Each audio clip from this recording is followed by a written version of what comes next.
بسم الله الرحمن الرحيم. اعوذ باللہ من الشیطان الرجیم بسم اللہ الرحمن الرحیم شہر رمضان الذي انزل فيه القرآن هدى للناس وبینات من الهدى والفرقان۔ ماہ خدا و پیام خدا۔ ماہ مبارک رمضان بہار قرآن کا مہینہ ہے اور اسی مہینے میں پروردگار عالم نے قرآن مجید کو نازل کیا ہے۔ خداوند عالم ماہ مبارک رمضان کی عظمت اور فضیلت کے بارے میں سورہ بقرہ میں ارشاد فرما رہا ہے کہ شہر رمضان الذی انزل فیہ القرآن، ماہ رمضان وہ مہینہ ہے کہ جس میں قرآن کو نازل کیا گیا۔ کس رات میں قرآن کو نازل کیا گیا؟ اس کے بارے میں سورہ قدر میں فرما رہا ہے کہ انا انزلناہ فی لیلۃ القدر، ہم نے قرآن مجید کو لیلۃ القدر میں نازل کیا ہے۔ کس لیے قرآن مجید کو نازل کیا؟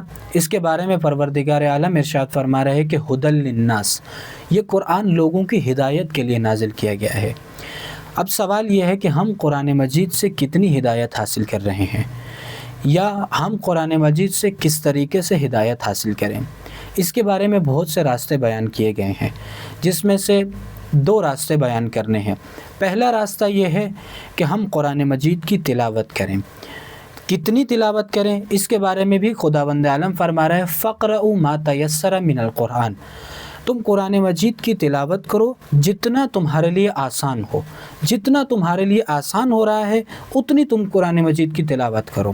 قرآن مجید کی تلاوت سے انسان کو یہ فائدہ ہوگا کہ جب تک انسان قرآن کی تلاوت نہیں کرے گا اس وقت تک انسان قرآن سے ہدایت حاصل نہیں کر سکتا۔ دوسرا راستہ یہ ہے کہ ہم قرآن مجید میں غور و فکر کریں۔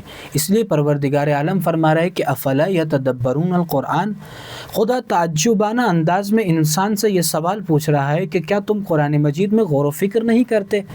ام علی قلوب اطفالھا، کیا تمہارے دلوں پر تالے لگ چکے ہیں؟ یعنی انسان کے لیے دوسرا راستہ ہدایت حاصل کرنے کا قرآن مجید سے یہ ہے کہ انسان قرآن مجید میں غور و فکر کرے۔ جب تک قرآن مجید میں غور و فکر نہیں کرے گا تب تک انسان قرآن مجید سے ہدایت حاصل نہیں کر سکتا۔ خداوند عالم کی بارگاہ میں دعا گو ہوں کہ پروردگار ہمیں قرآن مجید سے ہدایت حاصل کرنے کی توفیق عطا فرمائے۔ وصلی اللہ علی محمد و آل محمد۔